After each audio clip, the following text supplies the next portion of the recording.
चलिए तो हम लोग पहले काव्य खंड को देख लेते हैं। गोधूली में काव्य खंड, ठीक। और काव्य खंड में जो भी वीवीआई ऑब्जेक्टिव सवाल है उसको पहले देख लेते हैं। तो राम नाम बिनु बिरथे जगी जन्मा, इसके रचनाकार कौन है? गुरु नानक, जिनका जन्म हुआ था 1469 में। कब जन्म हुआ था? हाँ, और कहाँ हुआ? तलवंडी में हुआ। तलवंडी आज कहाँ है? तो पाकिस्तान में।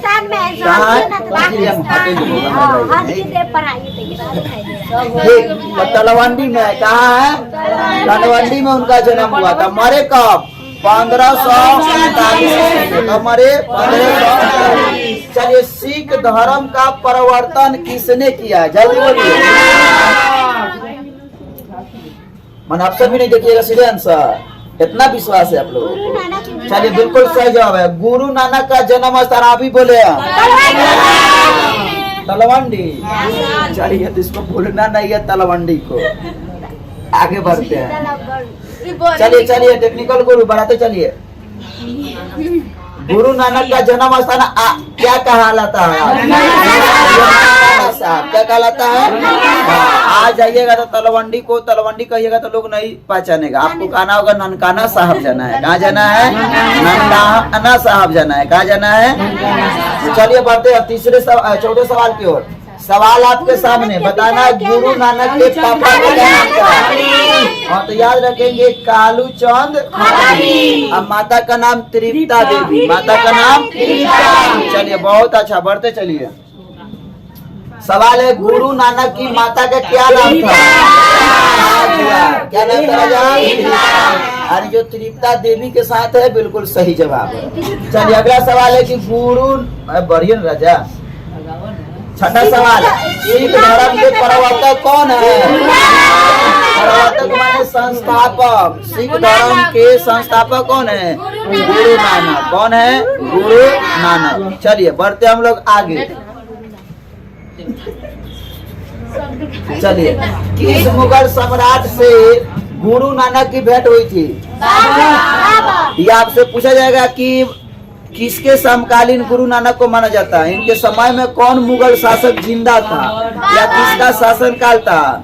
तो वो कौन था? बाबर। याद कीजिए ना, जन्म मर रहा है 1539 में, अब बाबर 1530 में मर गया। ठीक, 26 में तो पानीपत का युद्ध किया। चलिए बढ़ते हम लोग आगे। गुरु नानक की रचनाओं का संग्रह किनके द्वारा किया गया? गुरु अर्जुन देव। यह सिख धर्म के 5वें गुरु थे। सिख धर्म के 5वें गुरु थे। और सिख धर्म के अगर अंतिम गुरु पूछे तो गुरु गोविंद सिंह। गुरु गोविंद सिंह। संस्थापक हुए गुरु नानक देव।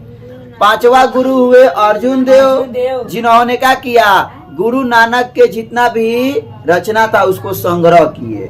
और सबसे अंतिम कौन? गुरु गोविंद सिंह। गुरु गोविंद सिंह। बढ़िया आगे। गुरु नानक देव की रचनाओं का संग्रह किस नाम से प्रसिद्ध हुआ? गुरु ग्रंथ साहिब। और यही गुरु ग्रंथ साहिब आज सिख धर्म का क्या है? पवित्र ग्रंथ है। ठीक, तो आप बताइए इस्लाम का पवित्र ग्रंथ कौन है? तो कुरान। हिंदू में गीता, रामायण, महाभारत। और वही बात करें ईसाई में तो बाइबिल। ईसाई में बाइबिल। और सिखों का धर्म ग्रंथ का नाम क्या है? तो गुरु ग्रंथ साहिब। चलिए, ऑप्शन सी इसका सही जवाब है। चलिए, गुरु नानक की रचनाओं का संग्रह आखिर अर्जुन देव ने किया था, ठीक है, तो बताइए कब किए थे? क्या 1603 में कि 1604 में कि 1605 में कि 1606 में? बोलिए सही जवाब।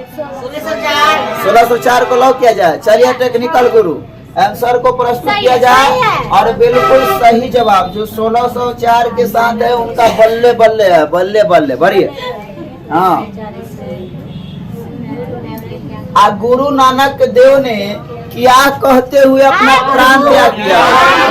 वाहे गुरु की कृपा होगी। तो आपको समझिए कि 14 फरवरी को गर्दा उड़िए जाएगा। आंसर क्या हो जाएगा? वाहे गुरु। कौन सी? वाहे गुरु। चलिए, नानक देव ने जगत का सार किसे कहा है? माने सार का मतलब मेन रहस्य गुरु कह सकते हैं। किसे कहा गया? क्या वह धन का अर्जन कीजिए, क्या सांसारिक सुख की प्राप्ति, कि पूजा पाठ की, हरि कीर्तन।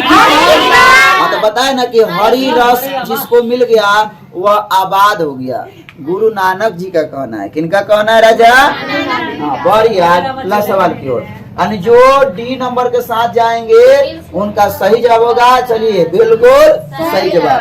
तो आप लोग अपना ऑप्शन चूज कीजिए और खुद का मूल्यांकन कीजिए कि हम कितना पानी में हैं, क्योंकि पढ़ाया गया है पूरा नदी की तरह।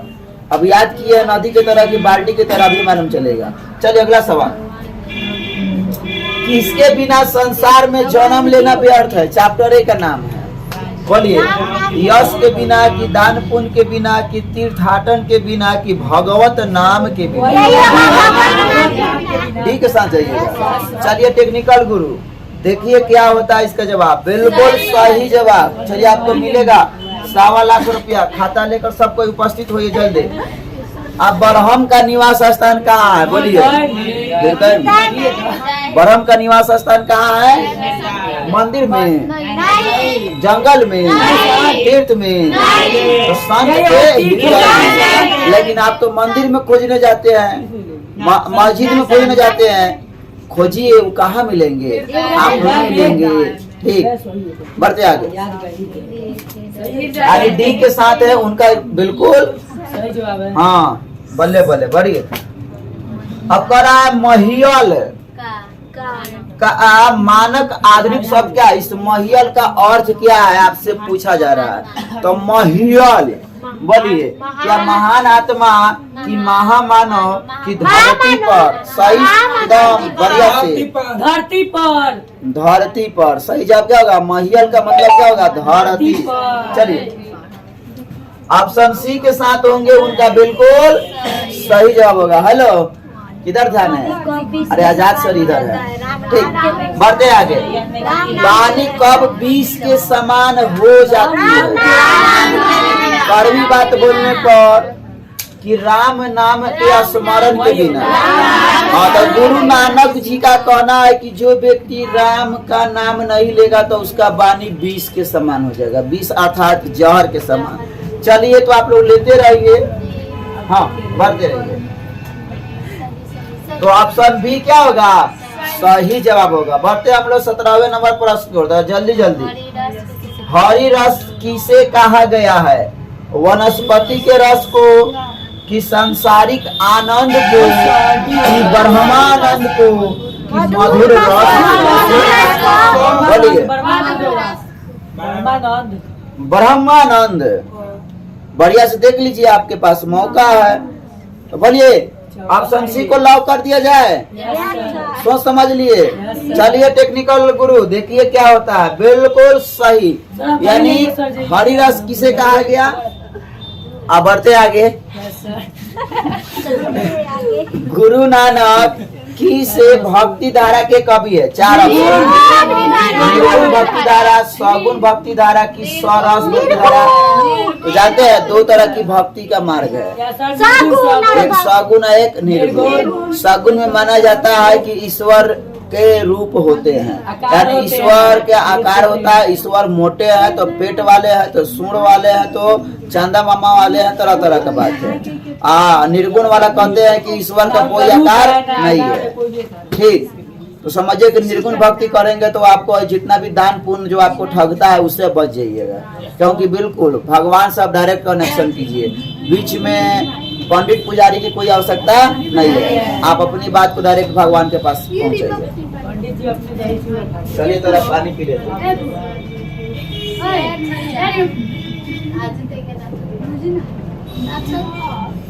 आज ना सही नाम, ठीक है, याद आया आज हो गया। आगे कुछ और पढ़ी होगी तो हमारे ऊपर पड़ जाएगा, कोई बात नहीं है, इतना कितना आया और गया। बढ़ते हैं। तो गुरु नानक किस भक्ति धारा के कवि राजा? चलिए 19 नंबर सवाल की ओर बढ़िए। गुरु नानक ने प्रचार किया कौन चीज का? कर्म कांड। उसका विरोध किए। शादी होगा निर्गुण ब्रह्म की भक्ति का। पूजा पाठ का तो नहीं किए। सगुण ब्रह्म की भक्ति का। निर्गुण ब्रह्म की भक्ति का, यानी ऑप्शन बी का सही जवाब होने वाला है। चलिए बढ़ते आगे। सही है। हाँ, बिल्कुल है। अब गुरु नानक की रचनाओं के संग्रह का क्या नाम है? तो बार बार पढ़ रहे हैं गुरु ग्रंथ साहिब। कौन किया था? अर्जुन देव। कौन किया था? अर्जुन देव। बढ़िया आगे। सवाल अगला है, आशा दीवार किसकी रचना है? क्या गुरु गोविंद सिंह की है, अर्जुन देव की है, तेग बहादुर जी की है कि गुरु नानक की है? गुरु नानक। तो किनके बारे में पढ़ रहे हैं आप? तो गुरु नानक के साथ कौन कौन जा रहे हैं? हाथ उठाइए तो। अच्छा, यम है हम। चलिए तो बिल्कुल टेक्निकल गुरु, इसका आंसर प्रस्तुत कीजिए। बिल्कुल सही जवाब होगा आंसर डी। ठीक, बढ़ते हैं आगे। बढ़िए। हाँ, गुरु नानक का जन्म आपको बताना है कि कहाँ हुआ था? कहाँ हुआ था? ननकाना साहब में, जिसे तलवंडी। ठीक, हाँ, बढ़ते हैं आगे। कहा यह पाकिस्तान में। ऑप्शन सी वाले बिल्कुल करेक्ट। हाँ, अब हरि रस किसकी कृति है? हरि रास किसकी कृति है? तो गुरु नानक जी का यह रचा हुआ हरि रास। हेलो आरती कुमारी, ध्यान दीजिए। चलिए बढ़ते हम लोग आगे। अगला सवाल है, गुरु नानक जी का जन्म कब हुआ था? अब आपको बताए हैं 1469। तो बिल्कुल लॉक कीजिए और बढ़िए। जो ऑप्शन सी के साथ है उनका सही जवाब होगा। बढ़ते हम लोग आगे। गुरु नानक का जन्म कहाँ हुआ था? तो बोलिए कहाँ हुआ था? ऑप्शन डी का ही देखिए, ऑप्शन डी नहीं। इस क्वेश्चन का आंसर देखिए, और जहाँ भी रहे ऑप्शन ए हो, बी हो, सी हो, डी हो, जहाँ भी हो उसको खोज खोज के मारना है। ठीक, बिल्कुल। तो ऑप्शन डी के साथ कौन कौन है? बिल्कुल। चलिए सब सही, आप लोग सब सही है, टेंशन मत लीजिए। डी फॉर दारू, ना मिलेगा। हाँ, डी फॉर दावा। गुरु नानक के पिताजी का क्या नाम क्या था? कालू चंद खत्री। Option C. चलिए देखिए जल्दी, बिल्कुल सही जवाब होगा, इसमें कोई शक नहीं है। ऑप्शन सी क्या होगा? सही जवाब होगा। बढ़ते हम आगे। अब गुरु नानक की माता जी का क्या नाम है? नहीं बताया है, त्रिपिता। चलिए बढ़ते चलते हैं। अब क्वेश्चन आएगा, आप पूछ सकते हैं। चलिए ठीक है। सुलक्षणी कौन थी?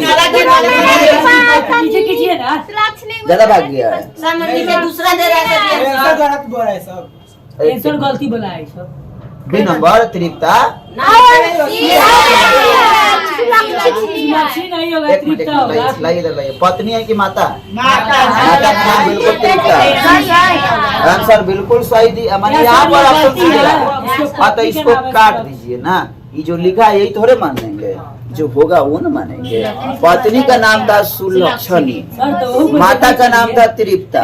ठीक, हाँ, इसे आप याद रखेंगे। चलिए बहुत हाँ, माता का नाम है त्रिपिता और पापा जी का नाम है उनके कालूचंद खत्री। चलिए सुलक्षणी कौन थी? आइए गुरु नानक की पत्नी। Option D. जहाँ भी रहे सुलक्षणी कौन थी? गुरु नानक की पत्नी को मार दीजिए। चलिए बढ़ते आगे। गुरु नानक के पद किस भाषा में रचित है? हिंदी मिश्रित। क्या हिंदी मिश्रित ब्रज भाषा है कि अरबी मिश्रित ब्रज भाषा है कि पंजाबी मिश्रित ब्रज भाषा है कि तमिल? बढ़िया से देख लीजिए। चलिए तो ऑप्शन बी वाले बिल्कुल आपका सी बोले। अच्छा, ये तो बी वाले गलत, सी वाले सही। पंजाबी मिश्रित भाषा। कौन सी? पंजाबी मिश्रित ब्रज भाषा, क्योंकि पंजाब में रह रहे हैं तो पंजाबी भाषा तो मिश्रित तो होगा ही। बढ़ते हैं गुरु नानक। तो देख लीजिए, गुरु नानक के जन्म स्थान को आज क्या कहा जाता है? ऐसे भी क्वेश्चन पूछे, आपको डरना नहीं है, सीधे फटाक आंसर देना है। बढ़ते आगे। ननकाना साहब कहाँ अवस्थित है? उस समय भारत का बंटवारा नहीं हुआ था। अब कहाँ है वो? पाकिस्तान में स्थित है। बढ़िया आगे। अगला सवाल है कि गुरु नानक की रचना का क्या नाम है? सभी है तो सोहिला इन्हीं का लिखा हुआ, जपू जी गुरु नानक जी का ही लिखा हुआ है, आशा दीवार इन्हीं का रचा हुआ, हरिदास इन्हीं का रचा हुआ, इनमें क्या होगा? चलिए बढ़ते हम लोग आगे। गुरु नानक ने किन्हें सम्मान दिया था? स्त्री को और स्त्रियों को इन्होंने सम्मान दिया था। या सर दिया बिल्कुल स्त्री पूछने वाली होती है और स्त्री को एकदम सम्मान देना चाहिए। ऑप्शन सी इसका क्या होगा? सही जवाब होगा। बढ़ते हम लोग आगे। कौन पहला संत है जिन्होंने विदेशी आक्रमणकारियों के विरोध में आवाज उठाई? तो बोलिए, विदेशी आक्रमणकारी के विरोध में इन्होंने आवाज उठाई, तो कौन थे? चलिए तो बढ़ते हैं। बिल्कुल जो ऑप्शन डी के साथ है उनका एकदम बल्ले बल्ले है। बढ़ते आगे। जो नर दुख में आ दुख नहीं माने, ये कौन चुटवा ना बताएगा? तो कोई भी बता देगा, बता देगा ना? तो इसका सही जवाब क्या हो जाएगा? गुरु नानक ने ऑप्शन बी में। तो ऑप्शन बी इसका क्या हो जाएगा? सही जवाब। बढ़ते आगे। चलिए, गुरु नानक का कथन किस कवि के कथन से मिलती है? क्या रविदास से, कि कालिदास से, कि सूरदास से, कि कबीरदास? किससे राजा? बिल्कुल कबीरदास। कबीरा खरा बाजार में मांगे सबकी खैर, और ना किसी से दोस्ती और ना किसी से बैर। चलिए इसका ऑप्शन डी सही होगा, कबीरदास। बढ़ते हैं। गुरु नानक जी कब वाहे गुरु का बोलिए? 1539, यानी उनका देहवासन कब हुआ? 1539 ईस्वी को हुआ। बढ़ते हम लोग आगे। समाप्त। चलिए तो बहुत अच्छा, हम लोग जो भी इस चैप्टर से सवाल बनने वाला था उसका हम लोग ऑपरेशन कर दिए। सवाल कहीं से भी आए, जवाब आपको दे देना है।